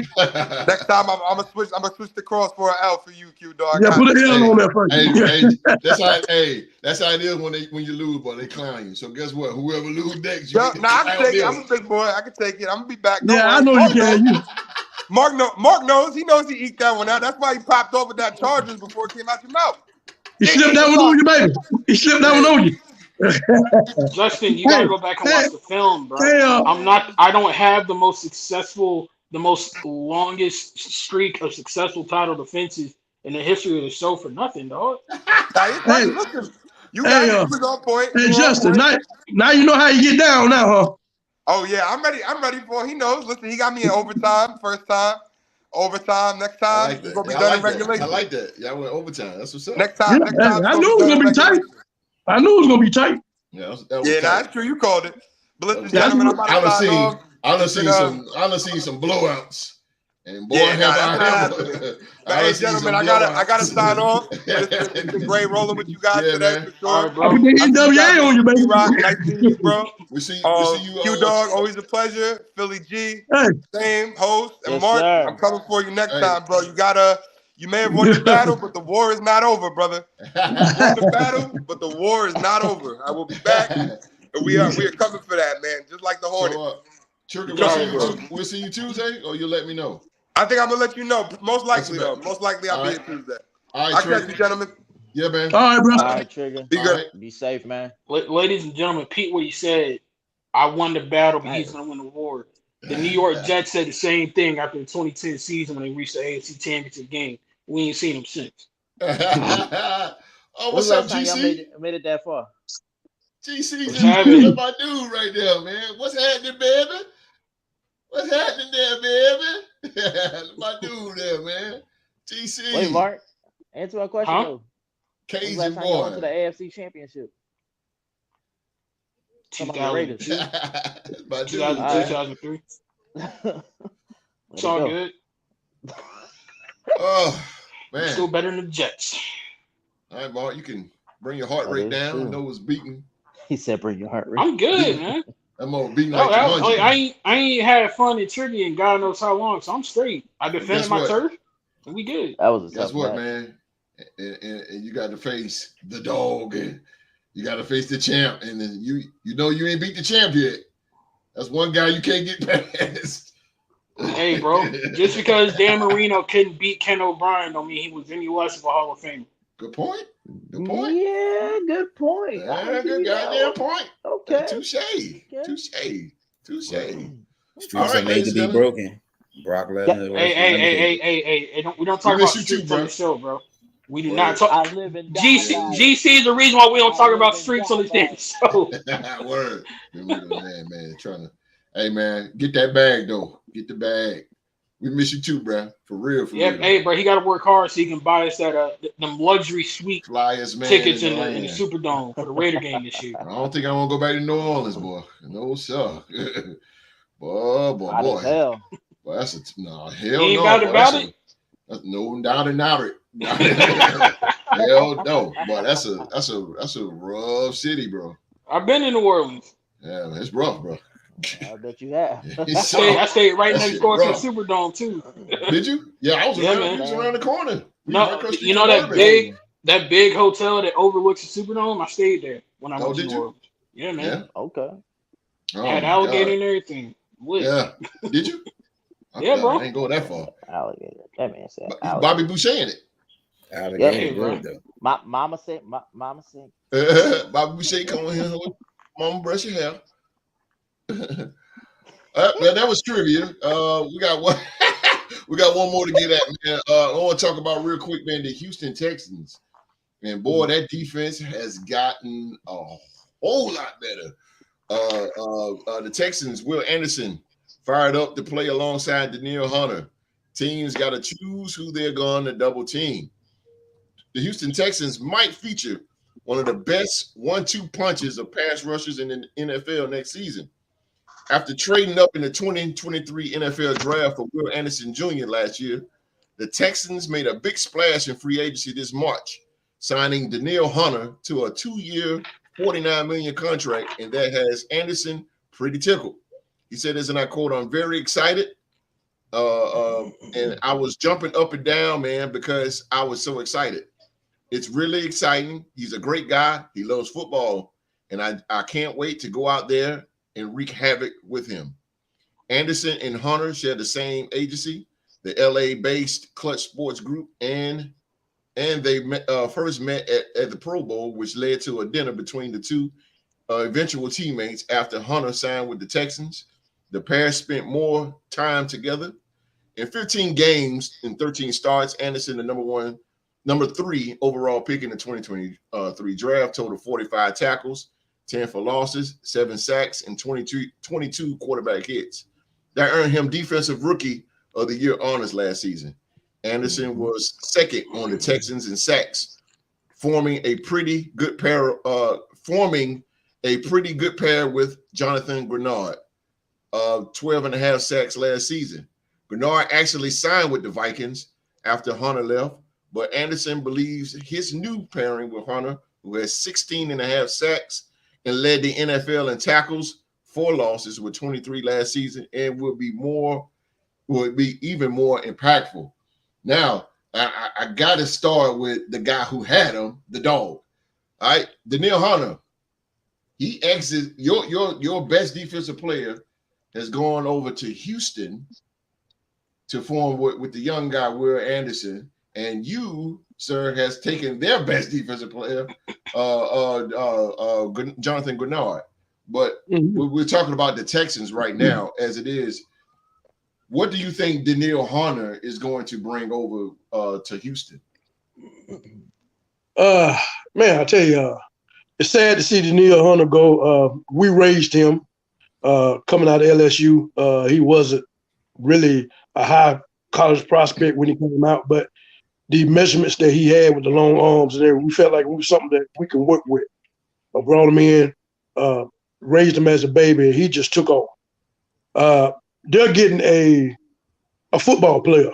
You never see Danielle Hunter in the news or any trouble or anything. He just comes to work and just brings his nuts down. I think that his last year, the sack total was the best he ever had. I think that was in 16.5. Yeah. I'm thinking that's the best he ever had as a Viking. As a testament to Brian Flores, the system that he runs. Man, they're going to be dominant. They're going to be dominant. They're going to bring the pain. Your quarterbacks better get that ball out quick because you're going to be landing on your rear end. He brings someone with a pedigree of he's a winner. He's a winner. He's not a vocal guy. I don't think he's a locker room guy, but he's someone that that you can count on. That he's going to come in and he's going to play every play down in and down out. He's going to be a pressure. He's going to make something happen in the course of the game. That being said, man, they're getting a good one. I think he's going to run number 55. I'm happy for him because he's just been a pro's pro the whole time he was in Minnesota. You didn't lose in this. You didn't lose in this battle because you got Grenard and he had 12.5. So we just got a younger player. Yeah, we got a younger player that I think he will thrive in Brian Flores' system too. Yeah. But it remains to see how DeMeco Ryan, him being a defensive coordinator himself, ex-defense coordinator, he's going to have those boys, especially no long downs. They're going to pin in the ear back and they're coming. I really feel the only way you can counteract that, you got to have a good screen game. So when you slow down a good pass rush like that, you got to have a really good screen back. It's going to be really dealing with your running back. As far as your quarterback and everything that's in the interior, that's the only way you're going to attack them from the outside. Or you got your 2 bookend all-pro defense, offensive, guards on the end. But otherwise, that man, Danielle Hunter, I ain't never had nothing bad to say about that man. He's always going to be a Viking at heart. He never grunted, complained about anything. He dealt with injury. He sat out a season. Behind a neck injury, came back, was strong. Like I said, I wish him the best, and they're gonna have a good tandem going forth. You know what I'm saying? So they're gonna be a force to deal with. Okay. Oh, got to read real quick. I got an email from, I guess his name Alex. Russia. Russia is in the building. Great show, fellas. Okay, Russia. Great show, fellas. All right. That's what's up, man. Shout out to you, bro. Shout out Alex in Russia. Here we go again. Russia's on the map lately. Okay. That's what's up. That's what's up. Send me an email. That's what's up.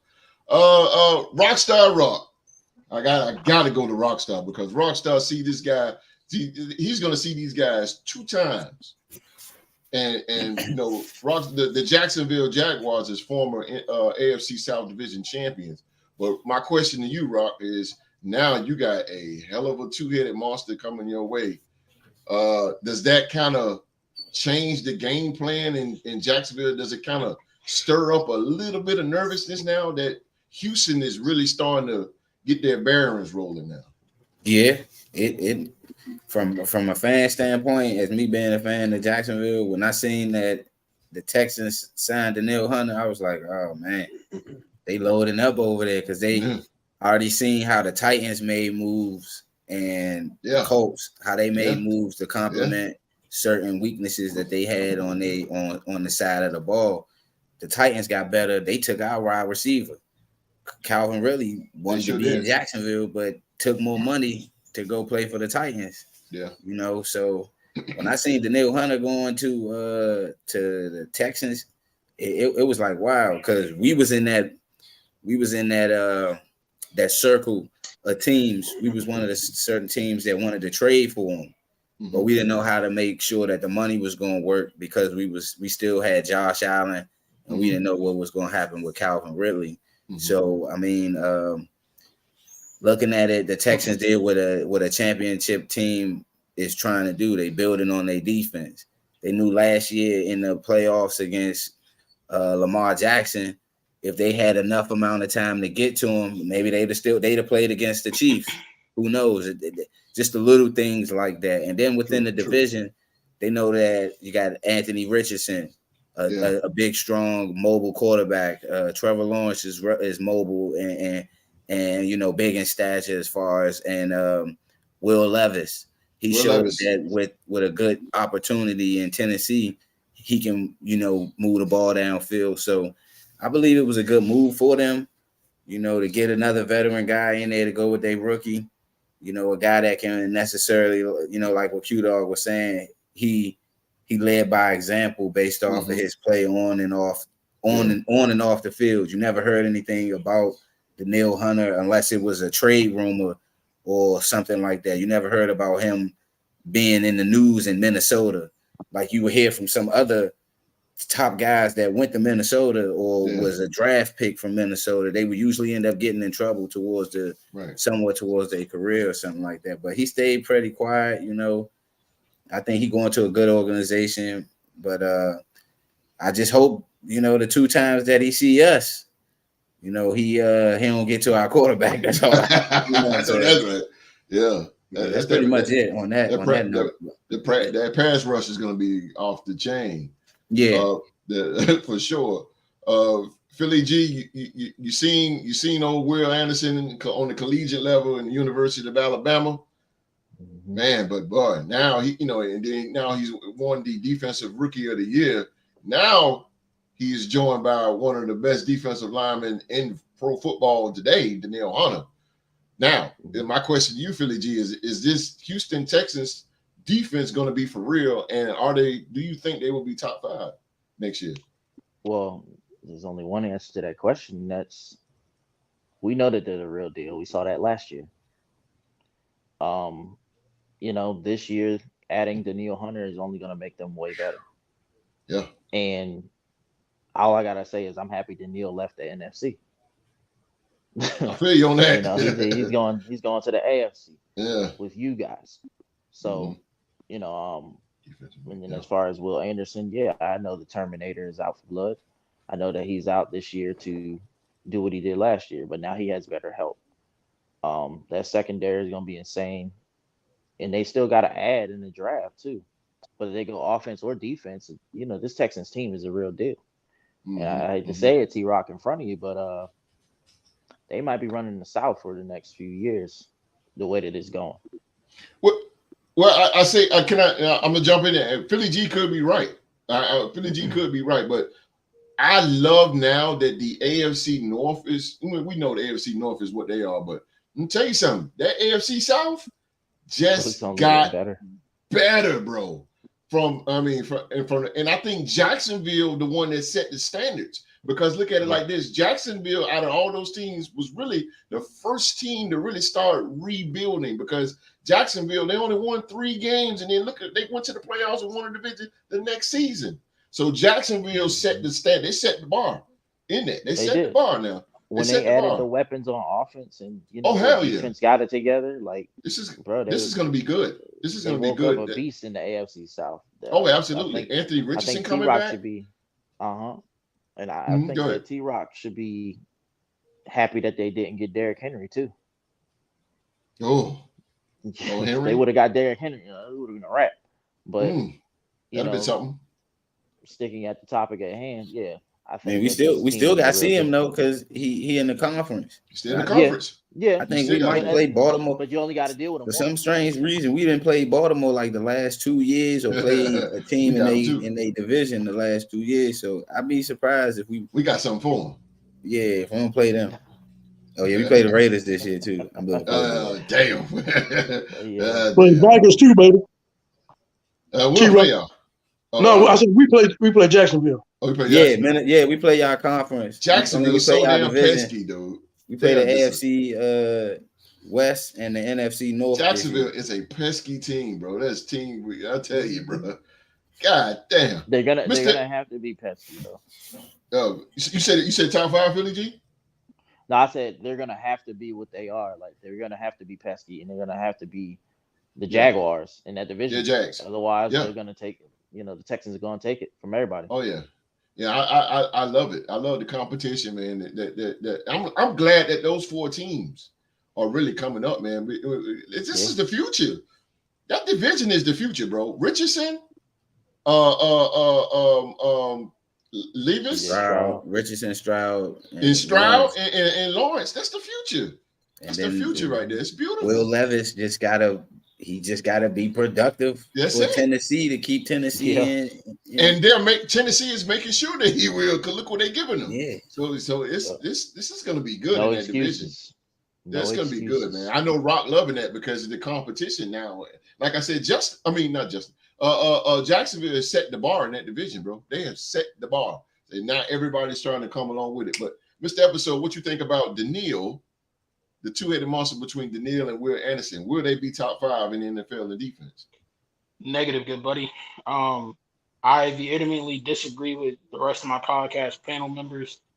I got to go ahead and lay it down. I disagree with the host as well. Oh. Daniil Hunter. That's nothing new. Yeah, right. Daniil Hunter insinuates the positives in Houston, but he does nothing to improve the negatives. Okay. And what I mean by that is Houston last year was a top 5 defense on third down. They were number 6 in the league in rushing defense, but they were 23rd in passing defense. I'm still waiting on Stingley to emerge like the top tier shutdown corner that he was built up to be. Yeah. Desmond King, we know what he is. They got C.J. Anderson from Carolina, and like Philly G said, they could add some more pieces in the draft and get better. But then you're talking about relying on rookies. It's hard to do that 2 years in a row. Yeah, they sent Shaq Griffin went to the Vikings too. Right, and no shade to Shaq Griffin, but that man have bounced around just about every team in the league the last couple of years. Yeah, so. Put. Yeah.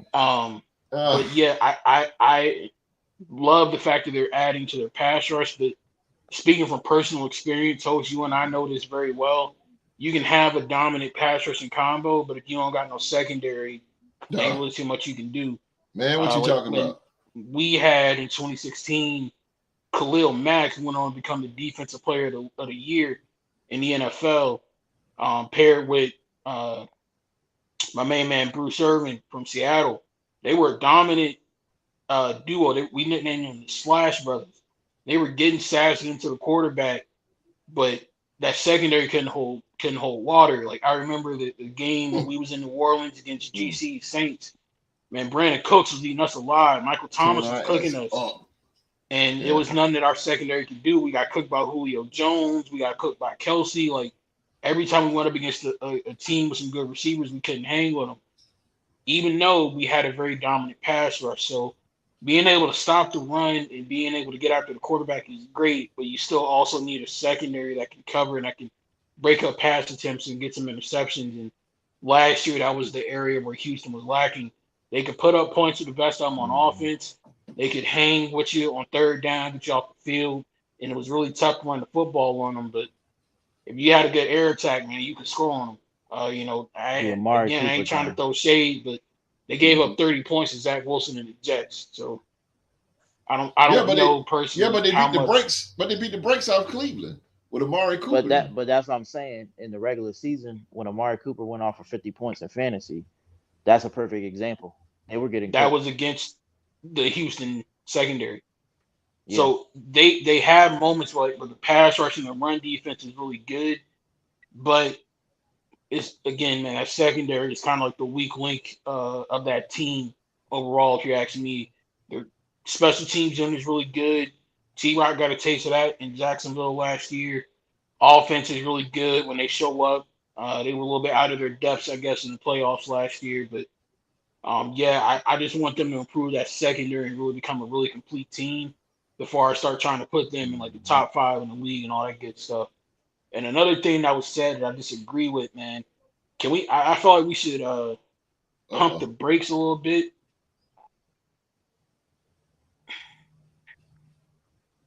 Ooh, GC coming at that you. Is true. That is true. It's true though. That is true. I don't take nothing away from you on that, GC. I agree with you. But again, you still got to make plays when the opportunity presents itself, and Houston's secondary hasn't done that. But I just want to pump the brakes real quick on this hype train for the AFC South a little bit. I understand Jacksonville was doing pretty good. I understand the hype with Houston. I get that. Anthony Richardson, I'm still waiting to see because the dude got hurt in every game that he played in last year and didn't even finish the season. And the backup quarterback they had just hit the road and came to Vegas. So we don't know what's behind Anthony Richardson if he gets hurt. I mean, I'm really going to put a lot of faith in Joe Flacco to take over for 17, 15 plus games. I don't know. And then with Tennessee, man, they're rebuilding right now. They got rid of King Henry. They got rid of their head coach. They have a rookie head coach, a young quarterback going into his second year in the league.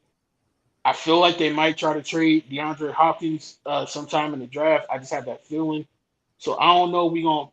I'm not really on the hype train like the rest of y'all with saying that the AFC South is on par with like being the most exciting division of football at the AFC. I'm gonna tell you why. I'm gonna tell you why I said that. I'm gonna tell you why I said it because everything is an explanation. I'm gonna tell you why I said that. But again, because Jacksonville set the bar, bro. They went from 3 games to winning the division. And Washington did the same thing in 2012. No, we talking about recently. 3 games. Jacksonville was the worst. They was the worst team.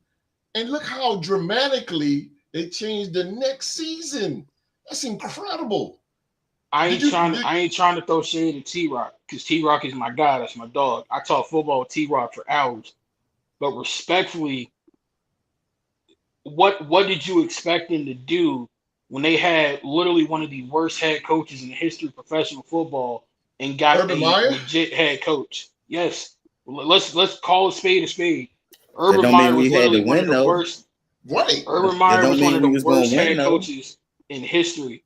Yeah. You get some good coach, but you get some good coaching and look how you're not making the same mistakes. Your team is more organized. Of course, you're going to be more competitive. When you're more competitive, you have a higher chance to win. Even before that, though, but we had good coaches before. Gus Bradley was considered a good coach. Was Doug Marrone a good coach? Yeah, in the coaching world, AFC Championship guys game. Are big names in the coaching world. They went to the AFC Championship game, out to the Patriots, but bro. I mean, that's why I say that it's competitive because look at C.J. Stroud. The dude went unconscious in the playoffs. Anthony Richardson, true, and you know Anthony Richardson is a man in a boy in a man's body. I mean, the dude is going to come back. He's going to come. He was doing good before he got hurt. He was Trevor but Lawrence told him to protect getting hurt. himself. Word, Trevor. All right, let's throw Trevor Lawrence in the hat. This guy, he got experience on his belt now. The guy tough as nails. This dude is like 6'5", 6'6", playing with a bum ass leg, and he's still out there making throws. That's a beast. And he's tall. He's not like an average size quarterback. He's tall, and he's still stretching the plays out. He's running. Offensive line's a little shaky this year, but he made something out of nothing. That's what I'm saying. Jacksonville set that bar, bro. I'm telling you right now, Mark. I'm telling you. We killed ourselves. That's all I'm going to say. Yeah, absolutely. Last season. You did. But look at Tennessee now. Tennessee is seeing that like, Jacksonville came up. Let's come up. Look at the Texas. See they Stroud over there balling out. Okay, that's why Danielle Hunter went there. They got Danielle Hunter. Look on offense. They got Tank Dell coming back. They got Nico Collins, who's a dog. Mm-hmm. Everybody's gearing up now because of Jacksonville. Everybody. We had to change the narrative for the division. Yeah. Our division was not considered a strong division. We had three teams. We had three teams that could have made the playoffs from our division had it not been for the AFC North getting the amount of teams that they had in the division. And you're right, Mark. Urban Meyer was a sub coach. I agree with you. You can't forget about the Titans, though. The Titans, that's true. They fixed their offense. In my opinion, but they're pretty good. The Titans are rebuilding. That's the main reason why I'm not really like on the hype train with that division. I'm not taking nothing away from Jacksonville. I'm not taking nothing away from Tennessee. I mean, from Houston. But I don't know what the Colts are going to give me if Anthony Richardson gets hurt again. Tennessee especially, like I said, they're rebuilding. So I really don't know how competitive they're really going to be next year. Because again, you got Calvin Ridley and you got a young Will Levis. You got to rebuild your running back room. Let me ask you a question. They gutted their defense too. But is Tennessee really rebuilding, or are they just adding players? Because these guys, because these guys is just coming over to Tennessee. They played before. I say rebuilding. Sneed, Ja'Jarius Sneed. They just traded for Ja'Jarius Sneed. He's a Super Bowl quarterback. Yeah, but like we said in the production, he yelled a lot. Hopkins too with Calvin Ridley. They plan on keeping D-Hop with Ridley. That's from what. Oh, really? Yeah. See, yeah. They got players. They just getting players. I don't think they on the rebuild. They gonna get it together.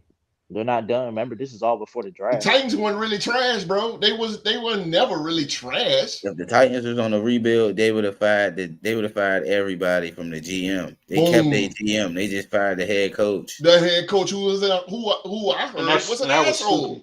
So here it is. Big time. And that's probably why he lost his job. The Titans was never that bad. Their defense was pretty solid. But you got rid of your defensive coach. You got rid of your franchise running back. I'm not saying they're going to be trash. I'm not saying they're going to be, the 2017 Cleveland Browns. I'm not saying that, but you got to move on. Yeah, I agree with you. I mean, Derrick Henry, it was his time to leave Tennessee anyway. Yeah, it was his time to leave. It was his time. As you can see, when he left, now the floodgates is open. Now everybody, for some reason, going to Tennessee now. They signing players left and right now. Vrabel's gone. So who's the problem? So now it might have been Mike Vrabel. That's why they. I love it, man. I like those four teams. I got respect for the Titans and the Colts and the Texans and the Jags. It's gonna be interesting to me, man. Them young boys finna go at it. That's the future, Mark. The Titans was never that bad. I never said they was. No, he's asking. I mean, literally ever since they got rid of Mike Mularkey and Jake Locker and Mettenberg, when they had that little transitional period, I swear ever since they brought in Vrabel and got a hold of Derrick Henry and just started to build that team like around Ryan Tannehill and them, they were really, really good. But they won with Mularkey because he had Mariota. And Tannehill took them to the AFC Championship game. They lost to Kansas City, 2 years in a row? They couldn't get past Kansas City. Number one in the AFC. I don't got no beef with Mike Mularkey, T-Rock. But I'm just saying, like, when GC asked the question about them being bad, my mind immediately starts thinking of when Mariota's last days in Tennessee. That won an amicable split between him and the Titans. Mariota's playing back. Let's call it what it is. Mettenberger, Jake Locker, like that weird period where they just couldn't find a quarterback. True. Those are their down years. And then when they got Vrabel, Tannehill, and Derrick Henry, they came up. And they had a really good defense, and they got rid of some of their defensive players. But if you look at it, when Tennessee had a down year at quarterback, so did Jacksonville. Thank you. So, there you go. There you go. I mean, no shade to her. Y'all been down at quarterback since freaking David Garrard left town, man. Yeah. Yeah. We don't count Blake Bortles, bro. We can't count Blake Bortles. Yeah. Exactly. That was the second worst quarterback in the 2014 draft. Yeah. Exactly. Was he though? He was the second worst quarterback in that draft, without question. Went further than Baker Mayfield. Baker Mayfield wasn't in that draft, sir. And Baker Mayfield is still playing at a high level. I'm just saying. Though, overall, he was better than comparing Blake Bortles to Baker Mayfield is so freaking offensive, Philly G. Like legit, that is straight blasphemy, bro. Blake Bortles was never good. Blake Bortles was literally carried by the team around him. That's why you back up now. Baker freaking Mayfield.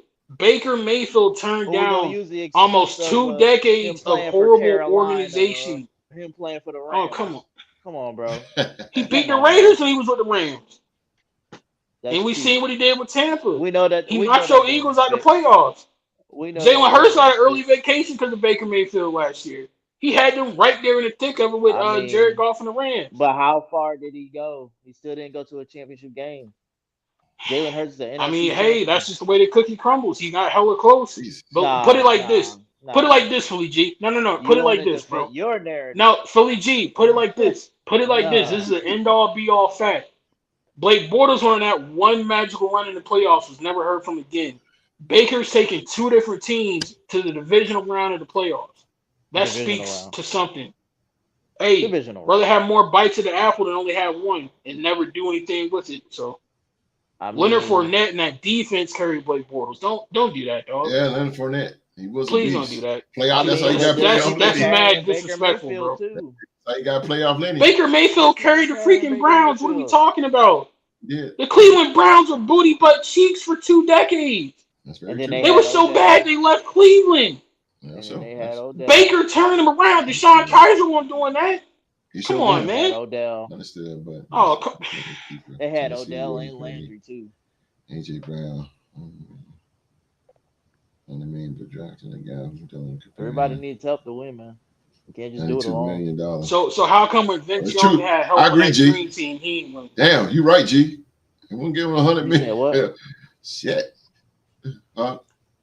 What'd he say? GC, they're learning from their mistakes. The same way Pittsburgh tried to learn from their mistake when they passed on Pitt quarterback Dan Marino back in the day. Cracked the code, they tried to rectify that by he said he cracked the code. He said he cracked the code. Man. Well, I can hear that shit on that. I'm sorry. I can't believe this man just said Bortles was better than Baker Mayfield. Bro. I would take Bortles on that one run. I would take over Baker Mayfield. You know, yes, bro. You know I would. I'm so serious, bro. I do not. No, it's not about me not liking Baker or nothing. Right, every time it's just that I come, I gotta get Mark talk about this that man overpaid quarterback championship. Like, Mark done that. Mark deal. Mark said, like. I mean, am I wrong, OG and host? Like, tell me if I'm wrong. I'm just saying, bro. Hey. I mean, he's a Mark on, bitch. Yeah, he a little. DC called him an overpaid quarterback. Yo, that's crazy. Yeah, you know, but you can't talk about Baker Mayfield. Yeah, I know, right? Let me cue music here. Because I don't think.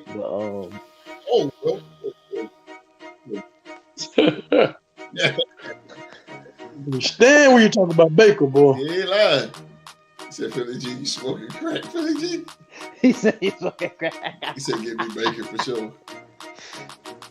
Oh, nah. See? Nah. Look, Mark had to go backstage so he could cuss. Let it out. It's alright, bro. I had to get under your skin today.